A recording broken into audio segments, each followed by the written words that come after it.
Who the Wild Things Are with Ryan McGuire. You gotta listen to your body. Oh my God, maybe, I could get out there, I could do this. Let's take a ride, find your wild side, real stories, see with your own eyes. It's so beautiful. I'm gonna have the best time out here. I was in tears. I was like, that's the best, man. Today we got a really awesome episode, so thank you everybody that's hopping on to listen. Just a reminder, if you don't catch this episode or any of the episodes live, you can always hop on later and actually listen to the episodes on YouTube, Spotify, wherever you listen to podcasts. So just because you don't catch it live doesn't mean you're going to miss out. You can always listen to it later. Today we have an awesome guest. Bartle, as she goes by, is an incredible dancer. She's also a primitive skills practitioner and teacher. And she just completed this crazy quest, basically, to walk all the way to Montana from roughly Mexico. So we're going to find out all about what it's like, basically, to walk across the United States and the kind of skills and things it takes to get to that point. So with all that said, let's get this rocking. Bartle, how we doing? Hey man, pretty good. How are you? Good. Can you hear me all right? Yeah, you're coming in great. Can you hear me? Yeah, you sound awesome. Sweet. Sweet. It's so good to have you on here. Thanks for joining me. Yeah, absolutely. Thank you. Yeah. So what's it like now? Are you settling back into kind of the normal life where you're spending more time in one place rather than walking all over? Yeah. After this last big walk that I did this last year, early fall, I went back up to southwestern Montana, and I've been teaching an outdoor program here for the past 4.5 months. So I've been pretty stationary in Montana for the past few months, which has been really nice, but I'm pretty excited for the next adventure. Right on. So what kind of things do you teach at the current class you're doing? Totally. Yeah. One of the main things I was hired for this year was to ethically slaughter and to kill and slaughter and process 14 sheep with a group of adults here. And wow. We killed them with a knife instead of a gun.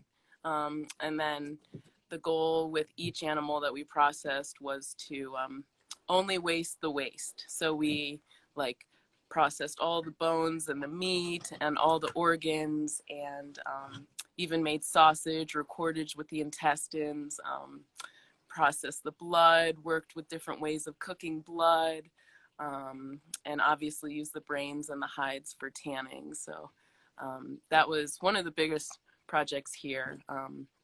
Other than that, there was some hide tanning, some basketry. We did a winter walkabout with a group of people, which was really cool. And then basic other primitive skills and bushcraft type of stuff here. So awesome. Yeah, I think too, a lot of people just tapping into one part of what you said, fried blood. People are like, oh, that sounds like so gross, but then you try it your first time after being really hungry, and you're like, wow, this is actually really, really good. I can't believe, it's crazy that more people don't get to experiment with that and try it. The consistency isn't what you would imagine. People think it's like a liquid, but it really thickens up as you cook it. Yeah. So you have eaten blood from animals that you've killed, or? I have, yeah. Cool. Yeah, blood is really interesting because it has a very similar texture to like a fried egg. And a lot of people think that, I feel like everyone in their emotional body has a memory of eating a scab as a kid. And so they're going to assume that blood is kind of bitter. But when you actually eat it from a fresh animal, it's a little bit more neutral and sweet. And one of my favorite ways to consume it is to consume it raw, especially if it's like mixed with like a raw milk or something. And then we start experimenting with cooking, and I'm always like beautifully surprised like at the people that are willing to try things. It's almost like deep down they know it's in their bodies, you know, to eat this way. But yeah, I agree. I think blood is a really good one to get people past and like more acquainted with. Totally. Yeah. Absolutely. Yeah, definitely opened my eyes. So with all of these like different skills, you know, how did you get your start? Were you a kid that was always trying to get to this point where you wanted to experience kind of the skills of old and looking to live this way from the jump, or did that kind of progress over your life? Yeah, I think my like slow progression into these earth-based skills was it didn't happen right away. I mean, as a kid, like I would talk to trees or trees would talk to me, and I was also like kind of almost like a stereotypical hyperactive child, so like I had to constantly be flailing and moving, and if I was put in a setting where I had to be still, I'd usually get in trouble. But I didn't really know that there were like these earth-based skills that I'm into now. In high school, I was really into this one photographer called the Polaroid Kid. Okay. And he was this like punk photographer that would take portraits of like kids that would ride trains or like traveling kids. And I remember those portraits carried a specific type of grit that I wanted. Like I wanted that feeling of aliveness in my life. And so then after high school, I went traveling for a while and then landed on the West Coast and was in a small modern dance company over there. And then I got actually first introduced to like traditional skills through Peter Michael Bauer. Have you ever heard of his project WYLD Portland? I actually I've followed him online. I've never met him, but I have seen some of his stuff. Nice. Yeah, he would hold these like weekly free skill shares. And that's where I like made my first hand drill fire and wove my first basket. And then slowly kind of got more connected with like the handcraft folks.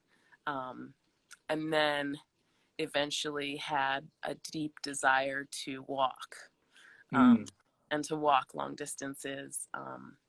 And then started meeting people that do walkabouts and survival trips, and then kind of put the handcrafts down for a while and had a really strong emphasis on walking, and then eventually started running.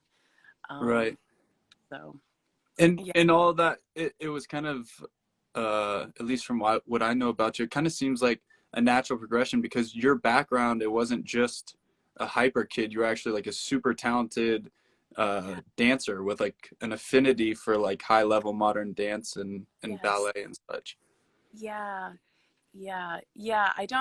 I don't really know what like category that falls under, because it's like people can get argumentative to call a dancer an athlete or an athlete Right. because the type of dancing I did wasn't competitive, but I did train 8 hours a day through like a lot of my childhood. So I did, as a young child, have like training either built into me and or beat into me and or like a blessing in disguise, because I didn't know that then after quitting dancing and a fair bit of athletic pursuits for a short period of time, that then it would like pop me out into this walker and survivalist and trail runner. So yeah, I did in my childhood have a bit of athletics built into it for sure. Yeah, it almost kind of sets you up for this new journey, because the second half of your journey isn't necessarily either art or athletics, again, you're kind of finding yourself in the middle of those two. For sure. Yeah, I think I have like certain friends that have these like super specific niches, whether they are like handcrafting galore or they're more just minimalist athlete or backpacker.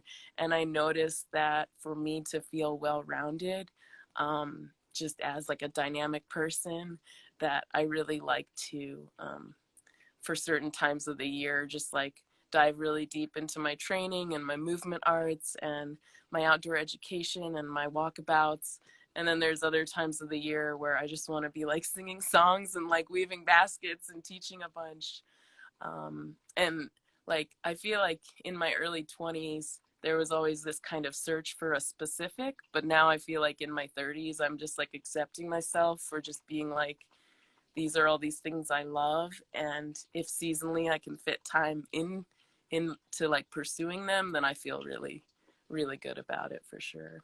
Yeah. That's awesome. Yeah, I actually was curious how old you are. I don't think I've ever asked you that question before. Totally. Yeah, I'm 31. Yeah. Wow, you've done a lot of things in 31 years. Nice. Totally. Yeah, for So sure. with the traveling, like what was the first exposure? Because if I remember correctly, you're like me, you're from the Midwest originally, and then I guess we both kind of are transplants at this point. But what was your start to traveling? Yeah. Well, once I saw a Polaroid kid photograph, um, I was already kind of a night owl. Like in my early years in high school, I would just walk from like 8 p.m. to 2 in the morning. And I would always just like listen to music and walk. And I loved how the city was like silent at night. And I would just like walk and see the street lights and maybe see some critters and just kind of like bliss out in my own world because I grew up in a pretty urban environment. But the first time I like traveled is I actually saw a train plugging along super slowly, and I was like, huh, I'm gonna jump on this train right now. And I actually ran and I jumped on. There was like this little ladder, and I jumped on and I just rode it for maybe, I don't know if it was a couple 100 feet, but I felt that freedom, and then I just jumped off. But that was like my first like elevated experience of like I could carry myself anywhere. And so I know that that isn't traveling far. That's so epic, though. but it lifted me in this way to be like I could go anywhere that I wanted to. But the first like walk I did was with my best friend and my partner Chris. He actually, this was like over 7.5 years ago now. We went on a blanket pack trip, so we just went out with wool blankets, and then some basic essential foods, a map and compass, our knives, some traps, and yeah, we didn't bring any bedding. And we went up into the Pasayten and we did like a 40-mile loop. And so that was like my first like time spent on foot going over a mountain range and working with like the land in that way. Right. Integrating all those skills together. So yeah. Very cool. And so I'm curious, for a lot of folks maybe that don't do solo or minimalist backpacking trips, you said something that might be foreign, which is the words map and compass. So actual like traditional land navigation. Were those skills that you picked up, like shooting bearings or orientating maps and using the poles? Did you know that stuff from a past experience, or were those skills that you just kind of learned from books on your way through the journey? Yeah, I took my time to learn map and compass because Chris was so comfortable with it. So there were the first like 3 years of like hardcore longer trips. We had already done like an 82-day wild food survival trip. We had already done a 30-day wild food walk. We had already done like multiple like backpacking trips. It wasn't until I started having a strong desire to do solos where I was like, okay, there's some basic skills that when Chris and I are together, we like hold as a team. But if I want to do these like solo runabouts, because I was a lot more of a runner than him at the time, I just wanted a relationship with map and compass. So I actually did. This is like the one and only actual like walking class I've ever taken. I took a course from Boulder Outdoor Survival School. They have a 14-day navigation course, and Awesome. yeah, that class is super solid, and you're the whole time you're in the field working with navigation, and the 2-week course even ends with you doing your own 4-day solo that you're working with a map and compass. So they really make sure that you build a relationship with those tools. And yeah, that really, I grew a deeper foundation with map and compass through that course. Yeah. Awesome. Yeah, I actually also have done a 14-day with Boss. It was, Sweet. you know, years ago now, but yeah, I can't say enough good things about those folks. They do a really good job. I completely agree. Yeah. Which course did you take with them? I did a 14-day field, so similar to probably what you did, but I think it's less intensive into land nav and kind of just more broad in terms of fire and shelter building and wild edibles, and you know, just kind of touching on everything a little bit rather than diving as deep into the land nav stuff. Totally.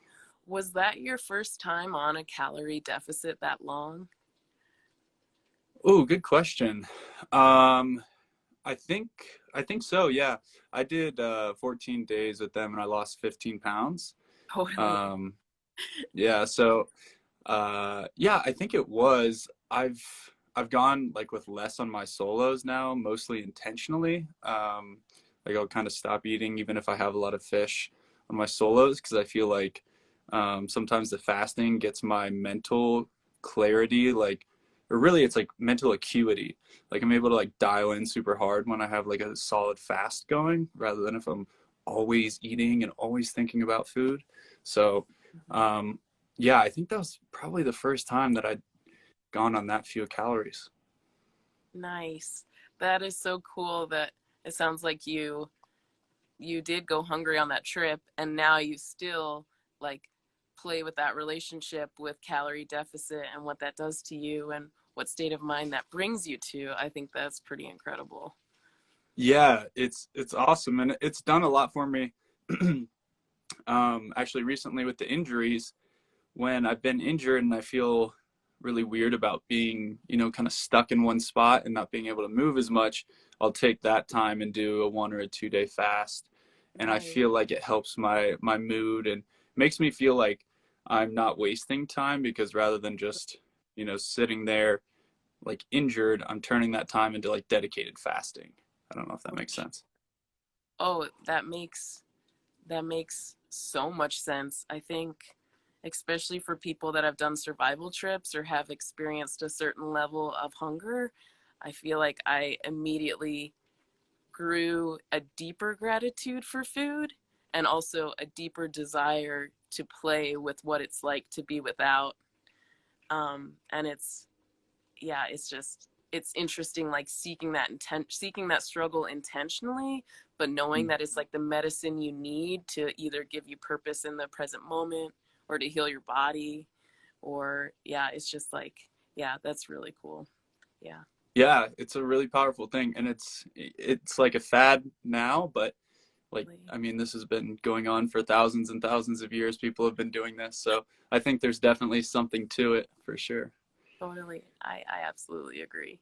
Yeah, for sure. So back to your story, you get you know, a lot of great experience going out, both solo and with your partner Chris. How did the idea of doing this giant walkabout come? Is this something that you always thought, like, I want to walk across America basically, or was that, How did that come out? Yeah, a number of years ago, I wanted to, I had a goal for walking roughly 2,000 miles. And even though Chris and I do a fair bit of distance-based trips, they're usually a little bit under 1,000. Like they're usually around like 800 to 1,000 miles. And I was just like, a few years ago, I was like, oh man, I wonder if 2,000 feels a lot different than 1,000. And I set out on the Appalachian Trail. This might have been like 4 or 5 years ago now.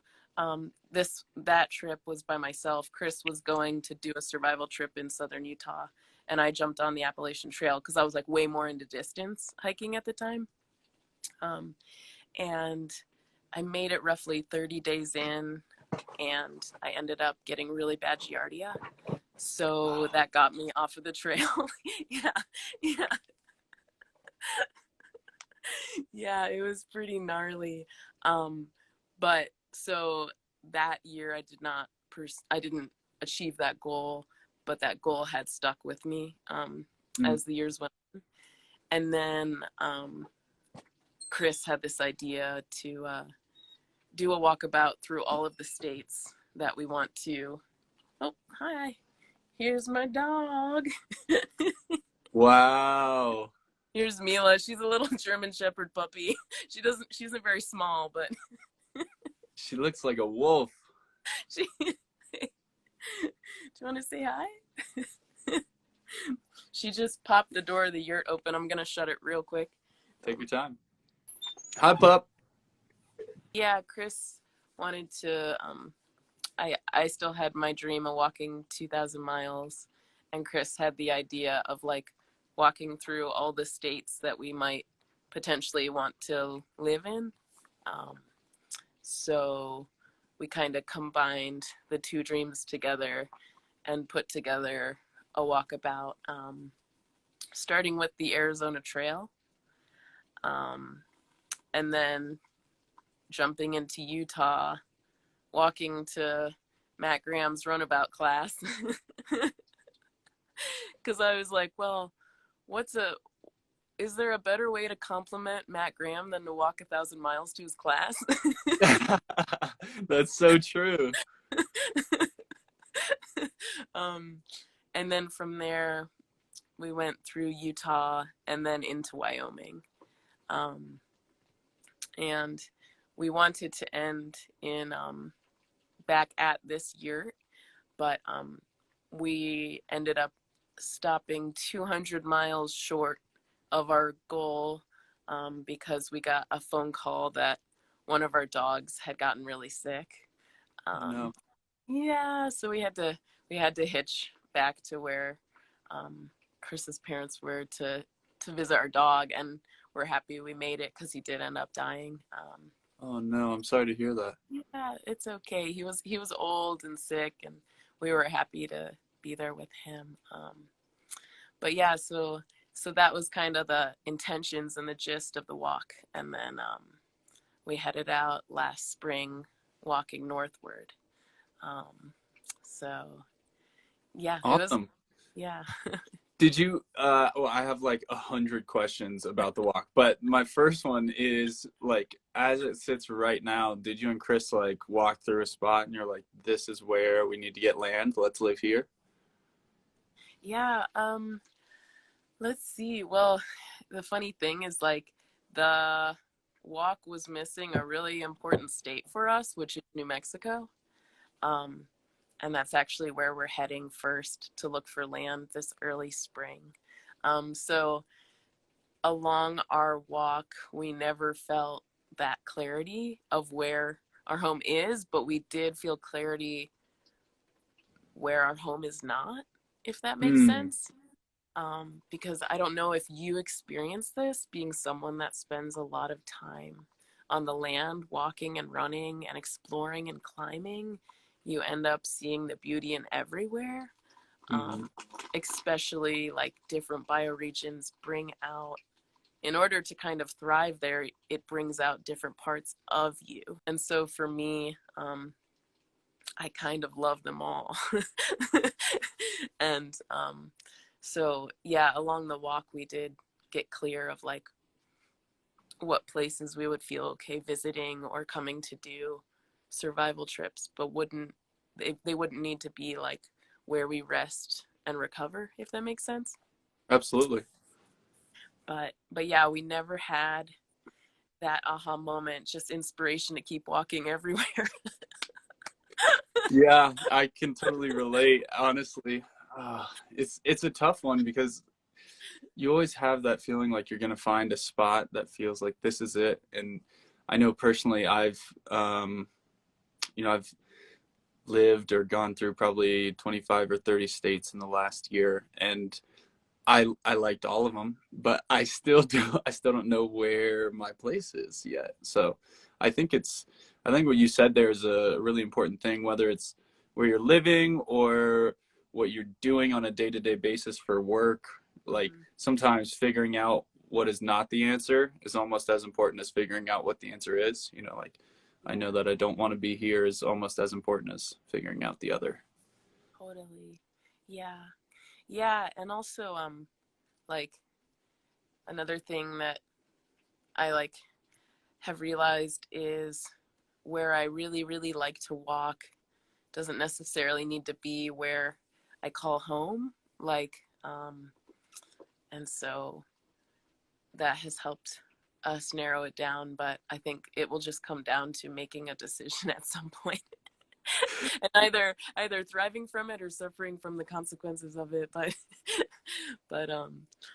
yeah.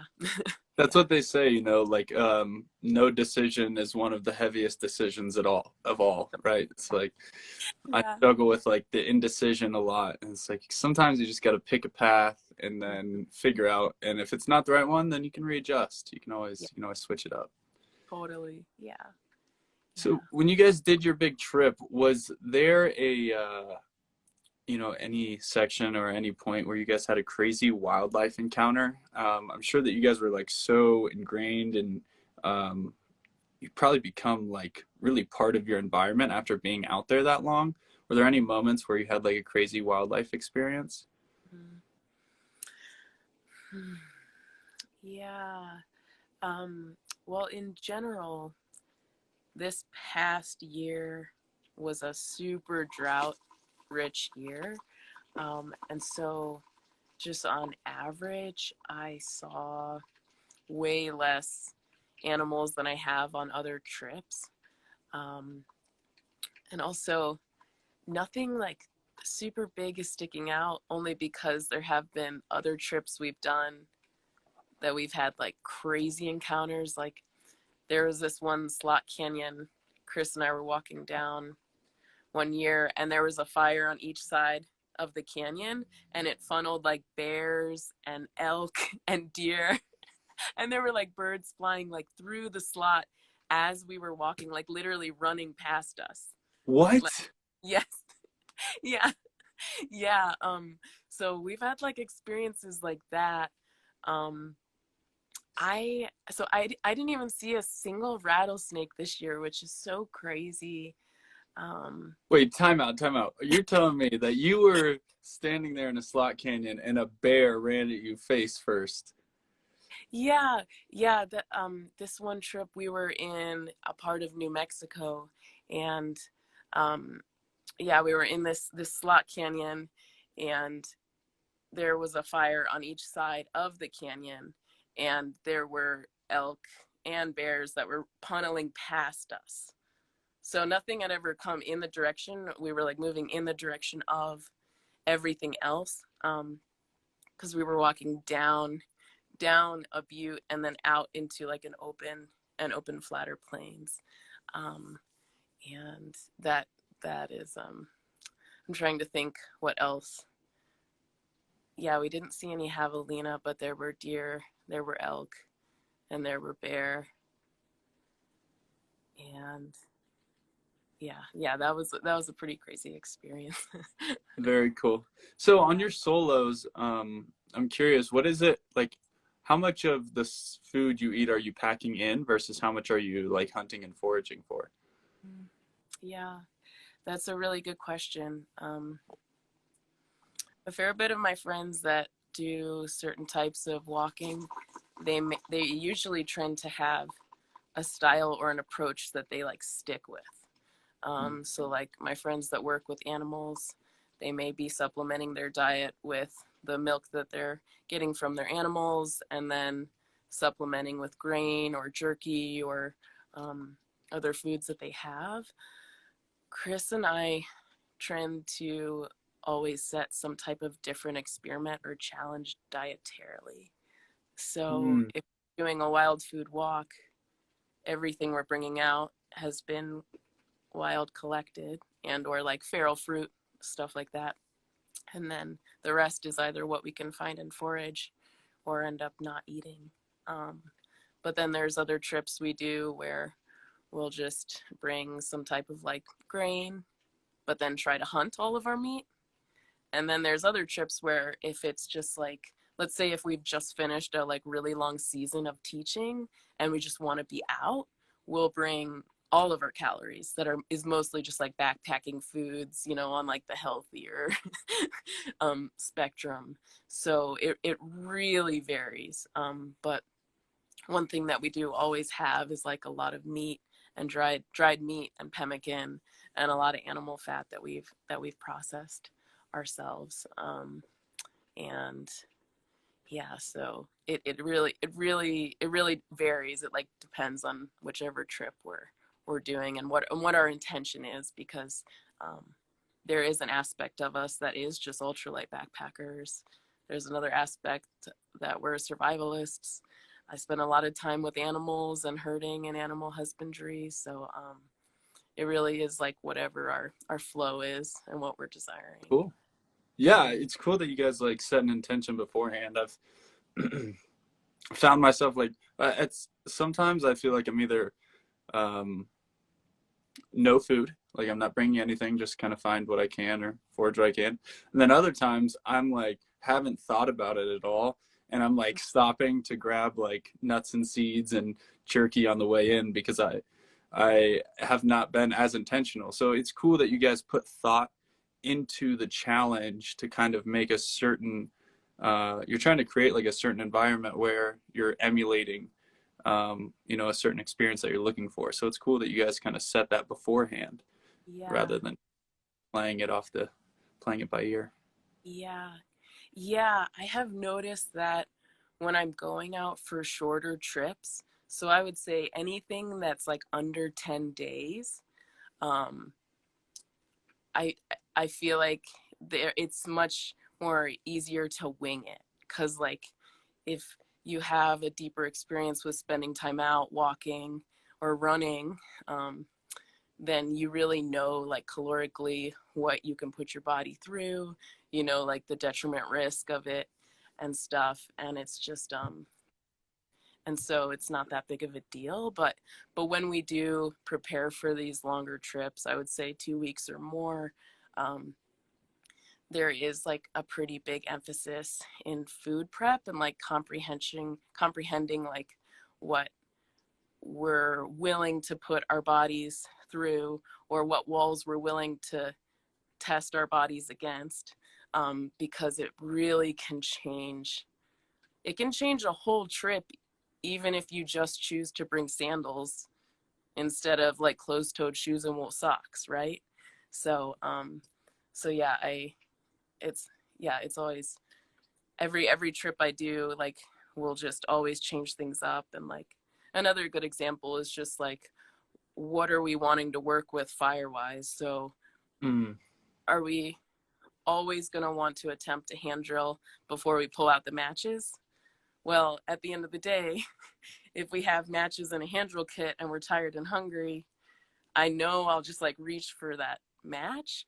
But if Chris and I have written down our intentions before the trip, then I know he'll hold me to it. And I also know that I will have a deeper sense of a willingness to push through that discomfort and get out the hand drill kit, just because those are like intentions I've set.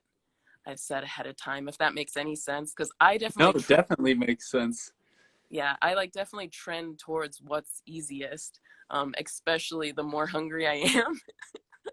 So yeah, I do think Chris and I spend a lot of time in preparation phase before trips, and it usually involves quite a bit of journaling, and Mm. talking together, and then journaling some more, and then talking, before we like narrow down what the trip is, where it's going to happen, and what our intentions are for it. Yeah. That's so sweet that you guys can kind of share and see eye to eye and come to a place where you guys see it together. I mean, I can't think of like that many people I know that this is the main thing that keeps popping in my head is like wet, tired, and hungry could still get along with a significant other. And I don't mean like you're a little bit wet and you're a little bit tired and a little bit hungry. I mean, you're soaking wet from a rainstorm, you've done 40 miles, and you haven't eaten in a day hungry. Like, I can't imagine that there's that many couples who could just like see eye to eye in that moment. Or like, I feel like that would blow up a lot of people's perception of the other. Totally. Well, one jokingly thing I tell people is like, well, when you're really tired and hungry, you're too tired to fight anyways. So That's awesome. That's so but good.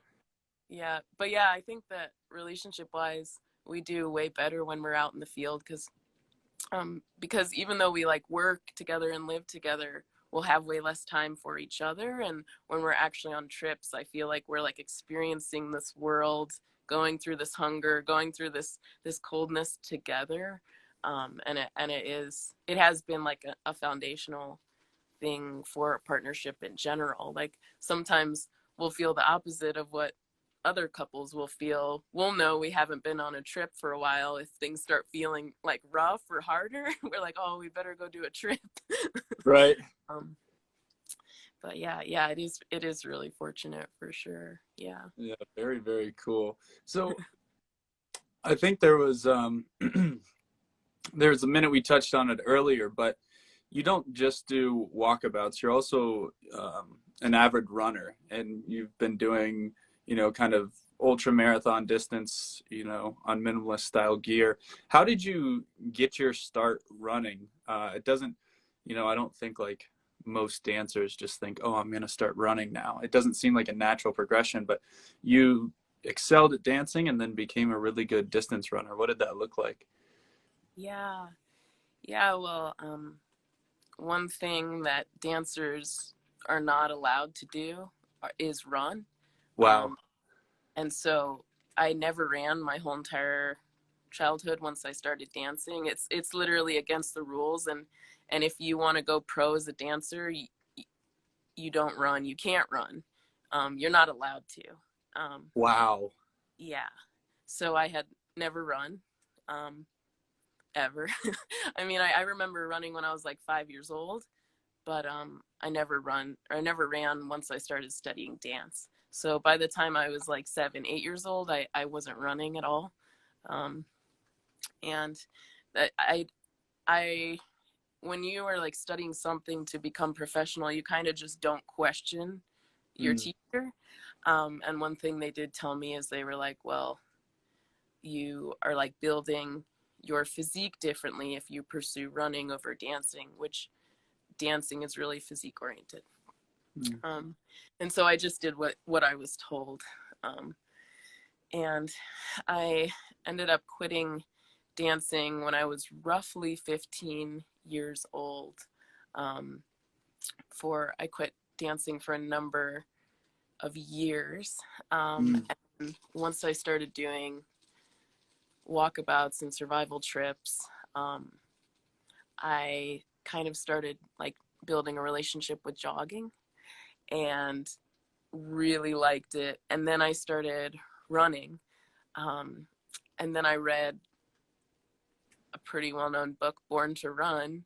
And that one actually influenced me really deeply, because I trend to be on like the shorter, stockier side. And so I never really had I didn't know that like I could become a distance runner or mountain runner. But once I read that book about the Tarahumara and learned that there's peoples that have a relationship with running to travel to and from places, I just like started freaking out. And then Chris told me about Matt Graham, and at the time he was like running the Pacific Crest Trail like in his mid 40s, you know, trying to like finish it up. And I remember I ran pretty seriously for about 6 months, and then I was like, Chris, I want to run 50 miles. He's like, sick, let's make you a route, like you should do it. And we set the route up more as like a adventure runabout. So like I'd only run 10 miles, go to sleep, 10 miles, go to sleep. So it'd be like a 5-day trip. And I set out for it, and I like ran it in under a day. And then I got home and I was like, Chris, I want to run 75 miles like next week. And he was like, sick, okay. Like, you crazy woman, let's just make a new route. And so we made a route through the whole entire gravelly range out here in Montana. It's a pretty rugged mountain range. And then yeah, I just set out and I ran that whole thing as well. And at the time I didn't really have gear. I just had some like, I like saw a photo of what a running vest looks like. And I was like, oh, like, so I went out and bought a kid's backpack. Same thing.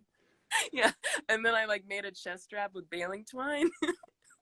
And then, and I remember I just like had an emergency like poncho tarp, and then a pad, but no sleeping bag, and then just some pemmican and chia seeds. Like I was just like gathering all my inspiration and trying to like make something with what I had.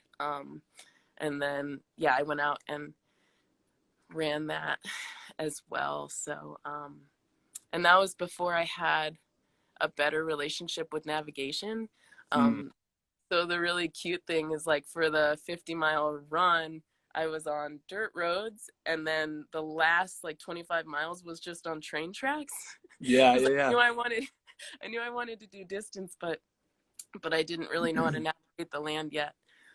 So both of those trips were on like Forest Service roads or whatever, and even going up and over the whole gravelly range, it was mostly on roads. But at the time, it felt like a profound thing to have done.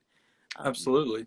Yeah, and I think that's a good way for people getting into like adventure run is like find something that moves in a cardinal direction, or find something that you know where it leads, and follow that. It doesn't have to be like deep in the Rocky Mountains, you know, doing crazy mountains, or in Montana, you can follow something predictable that you know where it goes, and it can be a lot more, you know, safe experience. And I also sympathize with your two inspirations. It's funny that you mentioned both those. So Matt Graham, who, for folks that are listening, he was episode 2 of this podcast, one of my inspirations as well.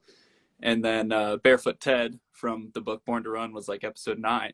So those two people also influenced me, both awesome runners that like maintain that relationship where it's not all about getting first place always. A lot of times it's really about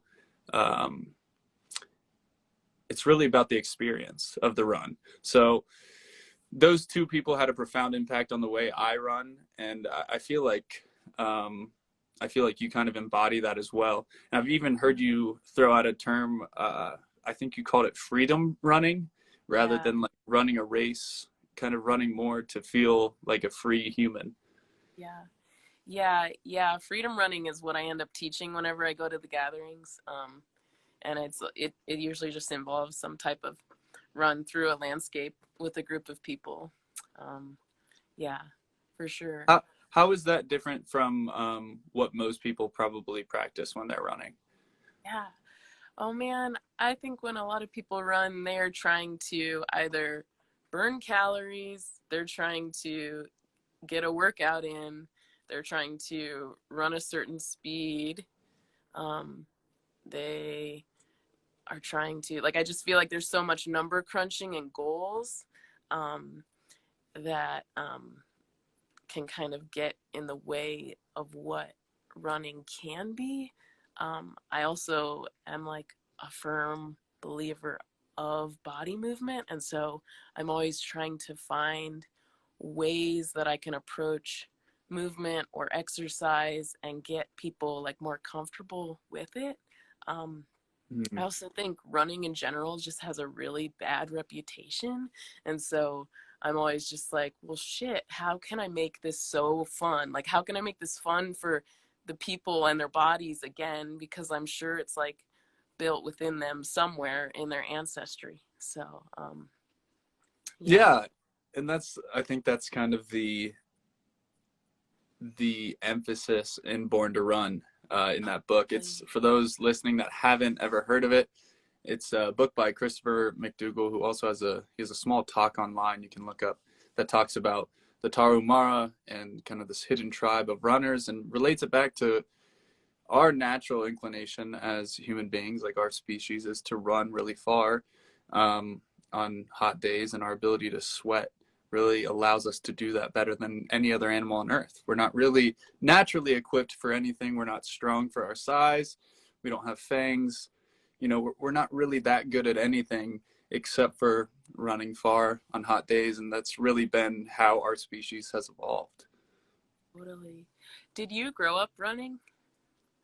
No, I still suck at running, I think, which I guess it's totally subjective, but no, I grew up playing football and basketball and sports where you run really fast for a short burst and then you kind of take a break. I would say until, gosh, early in my 20s, I couldn't run like a 9-minute mile. I think I just really started running like last year. I did my first ultra, and I did the 50-mile run with Matt Graham. I think near the same time, maybe just before you guys made it there for the run. Yeah. So yeah, I'm still learning about it as I go. But what changed it all for me was Minimalist Footwear. I tried to run for a long time. I broke my foot in half. I had knee issues, and I was like wearing these big padded shoes with foot inserts and trying all this stuff. And then I went more like on some barefoot walks and felt really good. And then I tried running with sandals on with like minimal padding, and I felt amazing. And I also felt more free, like more connected. And it sounds woo woo, like if you haven't tried it, but once you put them on, you can tell like a really big difference in the way you feel while you're actually running. It doesn't feel as, it doesn't feel like you're just constantly giving, like constantly outputting. It feels like you're getting a lot back. Like you're getting a lot of feedback when you have a very small amount between your feet and the ground. So it's kind of like it's more like a dance to me than when I'm running like just for hard time. It's a lot more fun and a lot more enjoyable. Totally. Sweet. And have you done a fair bit of training on trail as well? Oh, that's a good question. Yeah, I pretty much only trail run. When I first started running, I wanted to try and run on the roads, and I thought it was miserable. Just like running down the road, whether it was like around houses or in like more rural areas, like just running through farm fields, I didn't really like it. And then one day I was actually on a hike up a big mountain, and I was like, oh, I'm just going to run down because it's just as easy. And I cooked down it like 4:30 pace, like ran as fast as I could. And I was like, that's the most fun thing I've ever done in my life. I'm a trail runner now. Nice. And after that point, I really liked trail running. And now like I really enjoy the uphill part, because in the beginning, the uphill part sucks. It's like the worst. But as you get your conditioning up and as you get used to it, you start to appreciate like the slow, monotonous move up the mountain. For sure. That's awesome. Cool. So definitely been a journey. Yeah, sounds like it. That's great. What kind of running do you do when you're like at a stationary spot, like at your place now? Are you still running, or do you kind of just take a break until it's time to go back out? Yes. Yeah, I run almost every single day. But I can definitely say I run maybe 4 to 5 times a week. And right now my running is a little different than usual, because I'm studying dance so intensely right now. this is the first time in my adult life I've actually gotten like a personal dance coach.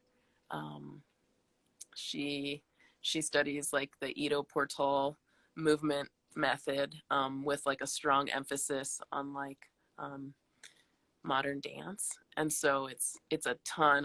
I have to like send in. I train roughly 8 hours a week, but it's like really intense, comprehensive mobility and movement practices. So I have been running a lot less and doing a lot more modern dance, and then also studying other forms, like starting to get really into body weight and rings. But I think that once spring comes, there's less snow and ice on the ground, I'll probably start running a little bit more. But yeah, this winter definitely been a little bit lighter on the running, and so far I actually think it's probably doing my body a little bit good because my legs feel nice and loose and limber right now. So yeah. Awesome. So what was the first name you said? Ito? I wasn't familiar with that. Could you dive into that? Yeah. Ito Portal, he's a a movement artist, and I'm actually like not hugely educated in him and his approach to movement because he teaches like a very wide array of athletic movement, comprehensive based movement based like athletics, but there is like a very specific sect of like movement and dancing that he does, and I found a trainer in like Berlin, Germany that was willing to like work with me over over the phone, and so I'm actually like studying with her, and yeah, it's a ton of mobility and basic movements for like when I do a single training session, it usually lasts about 3.5 hours. And then once a week, I'll like send in her some footage homework, and then she usually responds with some very strict responses on all the things I'm doing wrong. But yeah, it's really sweet studying something so intensely right now, especially like comprehensively. Like I feel like when I'm studying under her, I have to use my brain so much more than I do when I'm like doing a simple like weight bearing activity. Yeah, so I have a couple questions on that. So you're like pre-professional dancer, you kind of put it down for a minute and then you get back into it. And now you're even starting to teach dancing, right? You're going to be leading like a sort of, it seems like kind of like the merging of your two skills, like wilderness and dancing kind of combined. And I've never seen a course that offers anything like that. So I'm curious, like, what was the genesis with wilderness dance? A few years ago, I was on a survival trip. It was in southern Utah, and I was like on the top of this mesa, and I was doing some yoga and stretching, and then started doing a little bit of dance. And that was kind of like where I started studying dance again in an outdoor setting. I feel like up until that point, I had always had an energetic block with not being able to study dance outdoors. Like I always wanted that like studio that I studied in. And then along with like running and trail running and walking, when you're in dynamic terrain, it feels very much like dancing. And by golly, if you put in some music, like you are dancing, you are just like flowing with the landscape. And so, and now my training is mostly outdoors. I don't have a dance studio. I don't have a room with a bunch of mirrors. I don't even have a gym that I go to. So I would say 85+% of my training is just outside in the wind or in the snow or in the storm or in the sunlight. And especially once I start doing walks, like my training goes with me on my walkabouts. So I was like, man, I wonder if this might be something other people are interested in, whether they need help learning how to dance outside as well, or are just wanting to find another modality of connecting with the land. Because when you're like warming up or you're getting ready to do some type of training, like you're like connecting with your breath, you're like connecting with the colors of the sky, you're connecting with how your feet on the ground, and then from like all those sources of energy and connecting with your body, then like a form of movement will start to flow out of you. And I just I want to like hold space for me to explore that in a group setting, and also to just see what can happen. I originally was like, this class is not going to have any music at all. One, because I really like challenges, and I also just like wanted to see if people would be able to like tap into those like deeper beats of like themselves and the land. But then kind of energetically, someone signed up for the class that is an acoustic musician, and so there even will be some music in for the class. And I think that that will be like a nice blend of having a couple hours a day where we're like dancing and moving with music, and then a lot of the rest of the day is just like hearing the wind or being like with the willows and like watching the willows and then imitating the willows, and then just being the willow and seeing what movements start to come from that. So Very cool. yeah, I think one thing that's so hard, maybe you can relate as like an athlete and a mover, is like trying to put words to what you do. And I always feel like when I try to articulate, it sounds a little ridiculous, but yeah, I'm looking forward to this class. It's this spring, and there's still some opening spots if there's any women interested in joining this dance course. Right on. Yeah, I totally can relate, because I think for me, it's when I loosen up. When I'm running, I definitely kind of dance. Or for me, it's like trail running becomes almost like an agility drill. So rather than like putting one step in forward, like one foot in front of the next, it becomes like you're moving sideways and you're jumping over something, and then you're letting your arms flail out, and you become like completely like, it's more of a flow state than like normal running where you're like keeping the same form. I feel like on the trail, I'm much more loosey-goosey, and definitely if I add some music in, not a dancer by the furthest stretch of the imagination, but I definitely get in my groove like when I'm listening to music and running around. It's a really beautiful feeling, isn't it? Yeah. Yeah, absolutely. It's great. So I can definitely see how that would be a really good outlet for people. So for people that, are listening to this and are interested, how would they go about signing up for something like that? Oh yeah. Yeah, to sign up for the dance class, you can just click on my Instagram page. In my bio, there's a link to send me a request, and then from there, I can answer any questions and correspond, and people can sign up through there. So yeah. Right on. Very, very cool. Yeah. Well, we're approaching up on an hour. Are there any other questions you have for me, or any other messages that you'd want to share before we wrap up? No specific questions for you, but I look forward to connecting more.